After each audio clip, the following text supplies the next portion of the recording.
I'm going to talk about the major hit that I had in the gold story.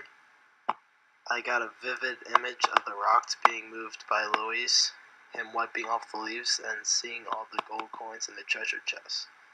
I also vividly pictured Wally's helpers unloading all the chests onto Louise and Maria's house. This is sort of pretty meaningful to me because I can almost, in a sense, put myself in Louise's shoes and imagine what it was like for him wiping off the leaves and seeing all the silver coins. I can't imagine what I'd do in that situation.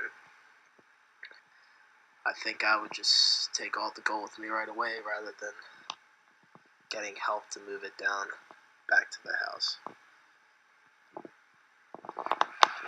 I think that my part is very important when Luis stops the horse by the bit of his mouth, and I think it's telling because the whole beginning of the story, Luis is kind of portrayed as lazy and not very hardworking, and it's ironic that it turns out that when he was looking for the water in the well and there's no water in there, that he goes and winds up stopping this horse going full speed, which I think was pretty important because then it leads to him finding the gold coins and him becoming rich, because in the end all the gold coins are filled in his on the outside of his house. So I think that was a very important part of the story.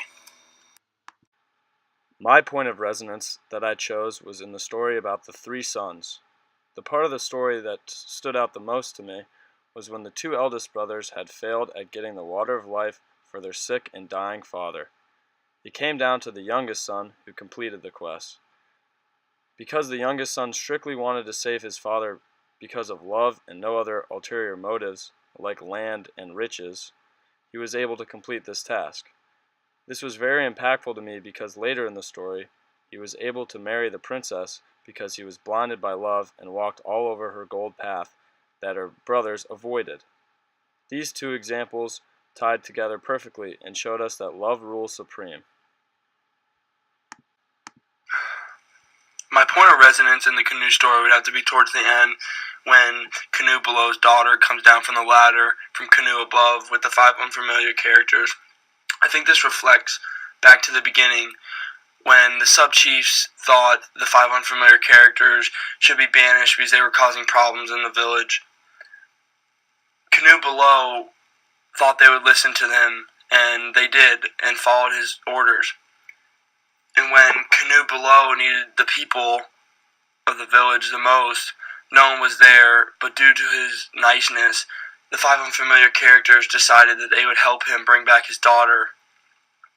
They used all their qualities and traits to do so, such as Spider making the ladder to go up there, Fly would get the intel, the Anteater would dig the hole out from the burning house, the Chameleon would win the dressing battle, and Rat would bring food so they could survive being locked in the house. And I think this is the most important part because it shows that people can have bad qualities or traits or stuff that you may think that's bad, but everyone has, a purpose. And in this story, even though that they caused problems in the villages, they were able to work together to do something good.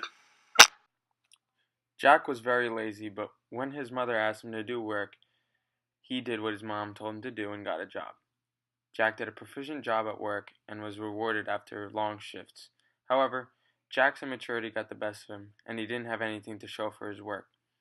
He went about bringing his rewards or pay home in all the wrong ways, and basically had nothing when he got home at the end of his shifts. Jack's silliness paid off when he worked for the cowkeeper, and he was rewarded with a donkey. Jack is strong and carried the donkey home on his shoulder. On his way home, he passes the rich man's house, whose daughter does not speak. The doctor had mentioned that if she'd laugh, she would be healed, and no one was able to make her laugh. When Jack passed by, struggling with the donkey on his shoulder, the daughter starts laughing and talked to Jack. Jack's work finally paid off as he got to marry the rich man's daughter.